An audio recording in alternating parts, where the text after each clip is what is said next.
All right, let's talk a little bit about Redux. And if you've done some reading about Redux now, you'll learn that it is a centralized place to manage our state. It's a state container. So what do we mean by state here? This could refer to a list of to-dos or some information about a user.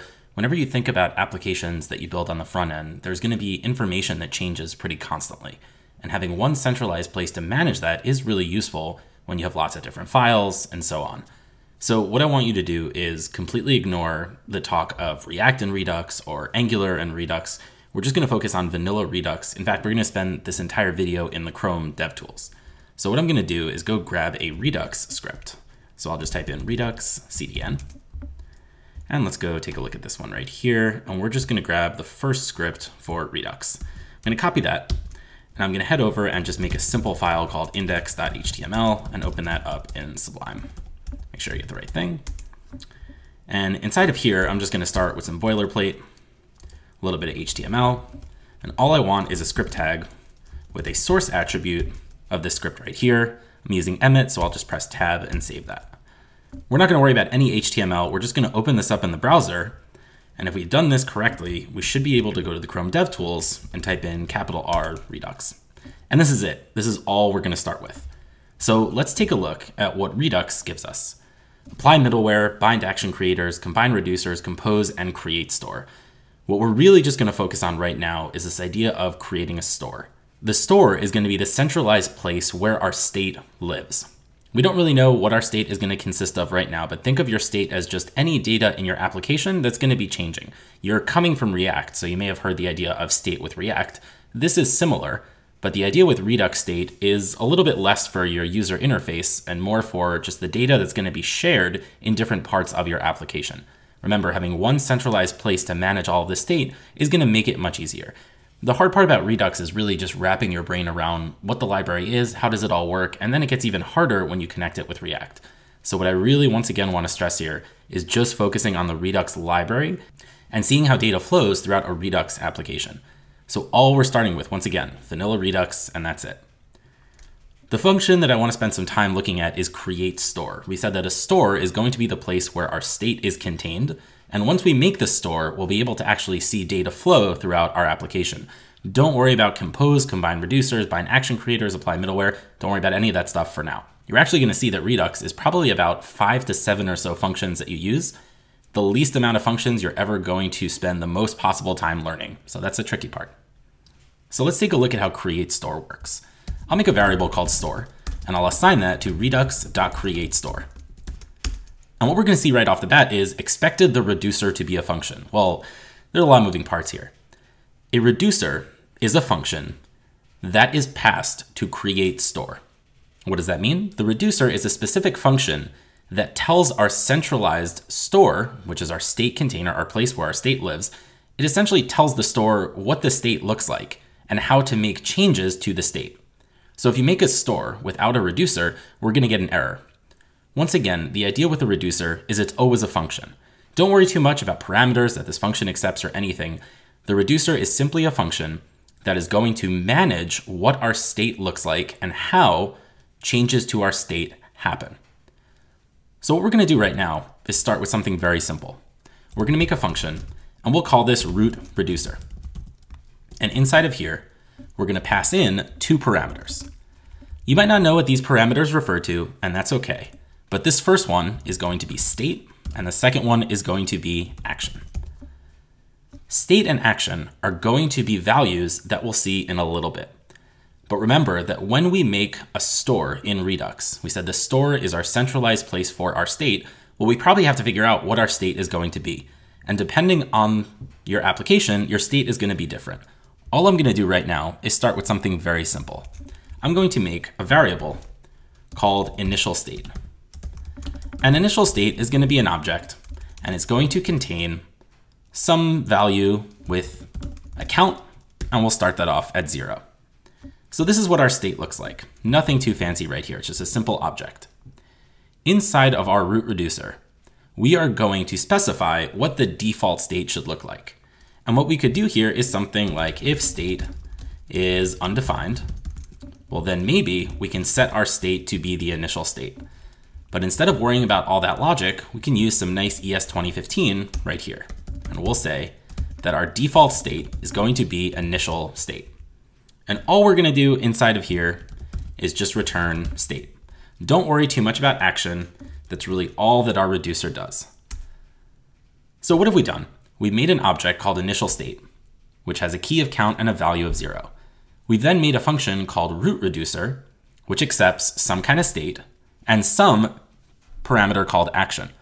Don't worry about that too much yet. We'll see that in a bit more detail as we see how data flows throughout an application. But remember again, when you make a store with Redux, the store is going to be the place where we make changes to our state. When we make that store, we have to pass in a function, and the function that we pass to create store is called a reducer. You can have multiple reducers, and that's okay. Right now, we're just going to start with one. So I'm going to go back to this store, and I'm going to call create store, but pass in root reducer this time. Now I'm not getting any errors, but what is this store that I'm looking at? Well, let's see. If we look at store, we get a couple other methods right here. There's a method called dispatch. There's a method called getState. And then there's replace reducer and subscribe. We're really just going to focus on dispatch and getState right now. So one more time, what did we do? Created a store. The store is going to be the place where our state lives. We cannot make a store without a reducer. A reducer is a function that determines what our state looks like and how we change the state. So if you remember how our root reducer works, our root reducer just accepted some kind of initial state. What was the initial state? Just an object with a key of count and a value of 0. In this case, we're going to build a very simple counter, but in your application, your state may be whatever data is going to live in your application. We'll see what action is once again in a second. If we take a look at our store, there exists a method called getState. I'm going to run this, and we can see that we get back our initial state. On your store, you always have the ability to get what the state looks like currently. The way that you make changes to your state is by using this dispatch function right here. So let's invoke the dispatch function, and we'll see, actions must be plain objects, use custom middleware for async actions. This is where Redux gets really tricky. If you're wondering what's happening and there's so many things that are moving around, that's really how Redux works. You want to try to take it piece by piece. So let's go back one more time and just at a very high level talk about what we're doing here. The idea with Redux is that we have one centralized place where our state lives. What is our state? To-dos in an application, information about a user, progress that a user is making throughout an application, pieces of data that are going to change depending on interactions in the application. And having one centralized place to manage that is really nice, especially if you have multiple JavaScript files or lots of React components. It's really nice to have one centralized place where you can always see what the state looks like, what changes to the state look like. It really makes your life much easier, despite the fact that the learning curve is very steep. So the way to make this centralized state container is to create a store. The way that we create a store is by using redux.createStore. We saw that by just loading the Redux script. That gives us this global Redux variable. CreateStore accepts one parameter, which is a function. That function has a special name, which is called a reducer. And a reducer is a function that determines what our state looks like and how we change the state. Remember, right now, we haven't changed our state at all. We have just made some initial state. So if we go back a little bit, we can see that we made a variable called initial state. This could be an object, this could be an array, this could be whatever you'd like, but we're just going to stick with an object to keep it simple. And we made a function called root reducer. This usually refers to the one reducer that bundles up other ones, but right now we don't have that, so we're going to stick with one simple function. And it accepts some kind of state, which we're not going to worry about invoking right now. We're just going to set that state to be initial state if you don't pass in anything. We're then going to just return the state. That's all we're doing here. We said that in the reducer we can talk about changing the state, but we're not worried about that right now. So let's go back to where we were, and we had this store variable, and we saw one method on the store called getState. And this just gets whatever the state is at that time. Right now, that's our initial state because there haven't been any changes. We also saw that to make a change to our state, we have to dispatch something. What is that something? We have to dispatch what's called an action. And you might be remembering, hey, action, I think I've seen that before. Well, action was that second parameter right here. an action is an object. That's really it. An action is an object. When you dispatch an action, you have to send to the dispatch function some kind of special object. Well, what does that special object have? That special object always has a key, and that key has to be called type. So what's really nice about Redux even is when you try to do something wrong, it really gives you a good error message. Actions may not have an undefined type property. Have you misspelled a constant? Well, I haven't really misspelled a constant here, but I didn't pass in a key of type. I'm going to pass in a key of type, and I'll set this to be hello. And all I get back is this object with a type of hello. Did I make any changes to my state? How do we see store.getState? Now everything kind of looks the same, but I've dispatched an action. So what is the purpose of this action? Well, the way that we make changes to our state is by dispatching an action. And when we dispatch an action, we go back to our reducer. So let's go take a look at all of these put together, and let's set some debuggers to see how data flows in our application. I'm going to refresh the page, and we're going to do this line by line. So we are going to make a function called root reducer. And before we do that, let's go make a variable called initial state. An initial state, once again, is going to be an object that contains a key of count and a value of 0. Remember, the first parameter to our root reducer is going to be whatever the state is. In the event that we don't pass in anything here, we'll set it to be initial state. We'll see in a little bit why we want to do this. We're then going to pass in some kind of action. And what I'm going to do inside of here is just throw a debugger keyword. And then we're going to return the state. So you might be wondering, well, when does this reducer actually get triggered? Well, let's go see. So you might be wondering, when does this reducer actually get triggered? Well, let's see. I'll make a variable called store. And I will set that to be redux.createStore. Remember, capital Redux comes in from that script that we loaded. And we're going to pass in the root reducer. And the second that I make this store, we go right to our reducer. What's interesting here is that the first time that you make a store, Redux actually dispatches an action. You can see that that action right here is a special object. Remember, every action has to be an object with a key of type. And the type right here is this @ Redux init. This is done internally by Redux to see what our initial state is. So the reason why we set this default parameter right here is because the first time that we make our store, the reducer is run and an initial state is created. If we didn't have this default parameter, we'd just be returning whatever state was, which in our case wasn't really anything. We didn't pass in any specific state. So it's important that the very first time that the reducer is run, which happens when the store is created, that we return some default state. So let's go back to our console and let's go see what's going on here. And we get back undefined. That's totally fine. So if we look right now, this is our root reducer, and this right here was our store. And we saw that when we made the store, it went straight to the reducer right away to figure out what the state was.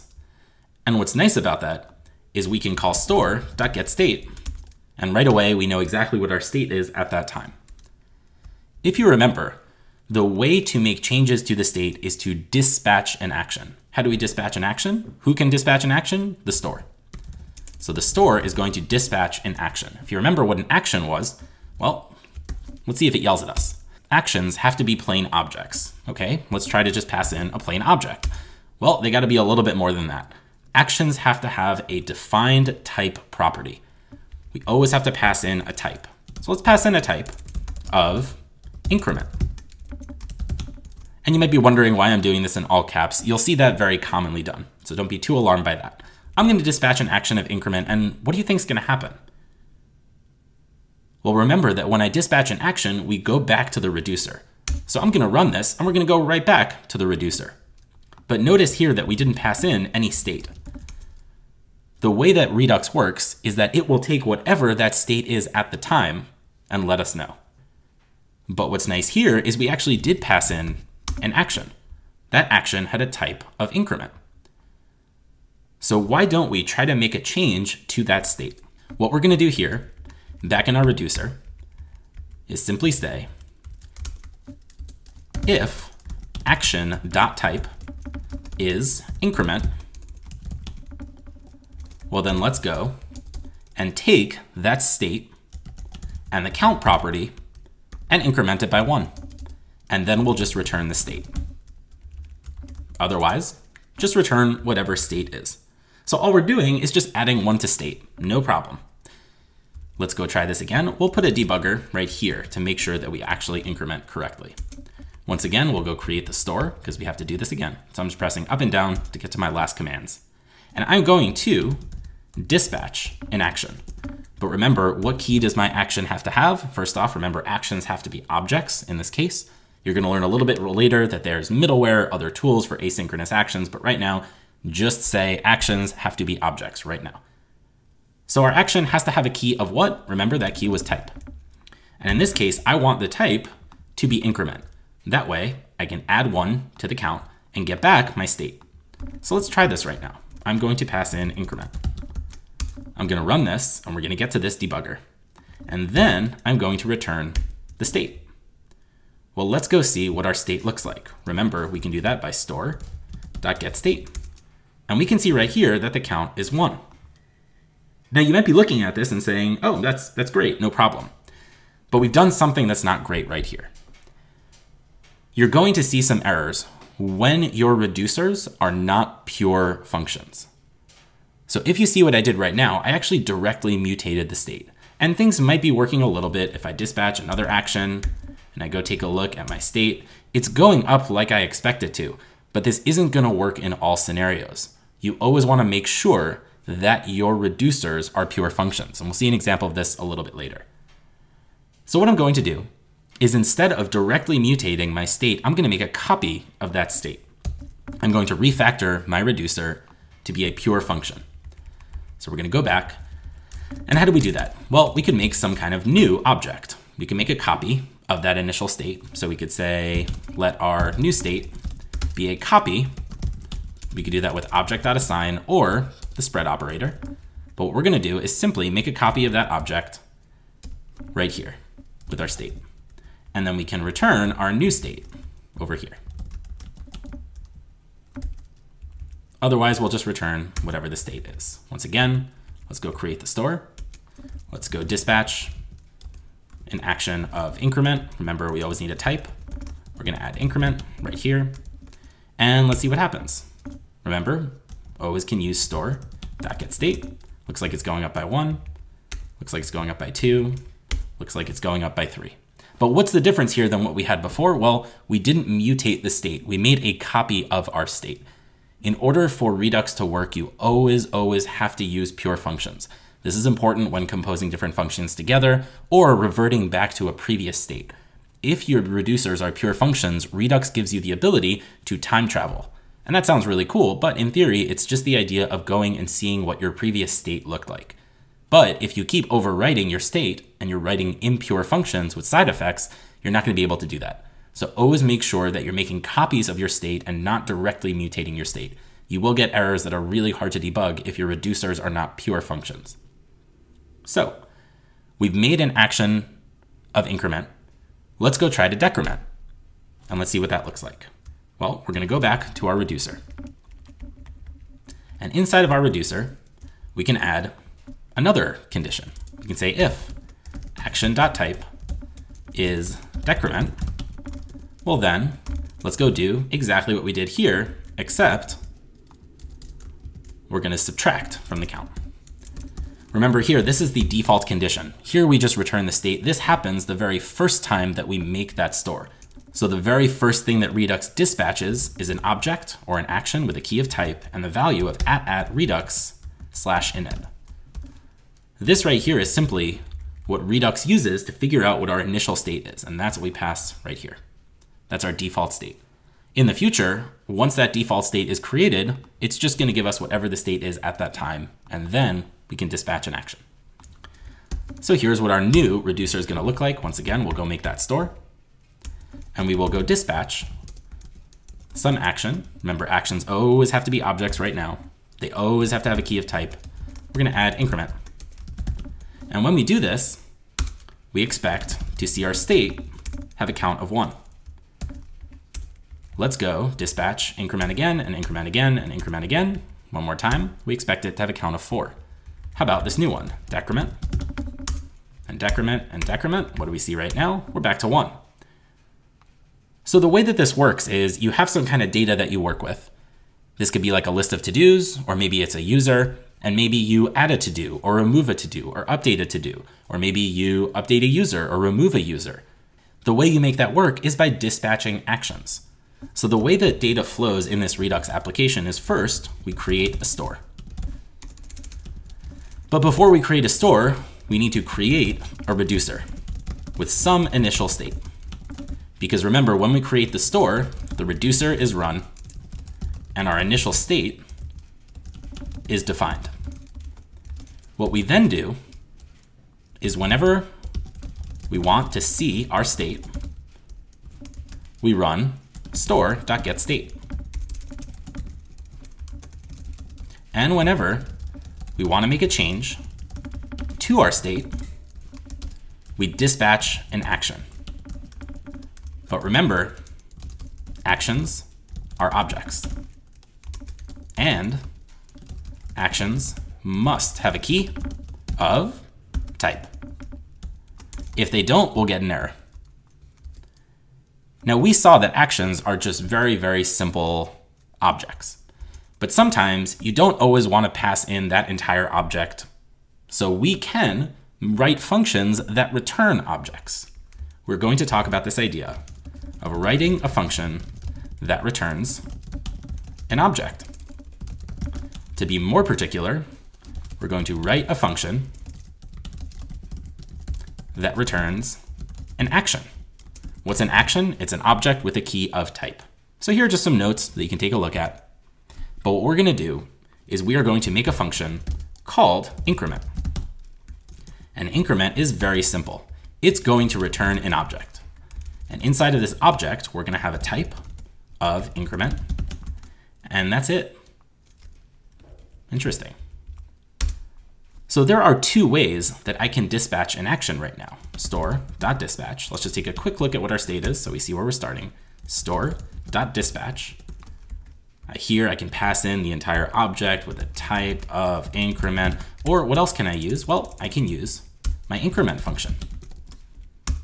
When I dispatch that function, it's going to return an object. So I'm dispatching the result of this function, which is an object. If I take a look at my state, I'm now up to 2. This right here is simply a function that returns an action. We call those action creators because they're functions that return actions. Let's go take a quick break and we'll talk about a little bit more complex of a Redux example in the next video.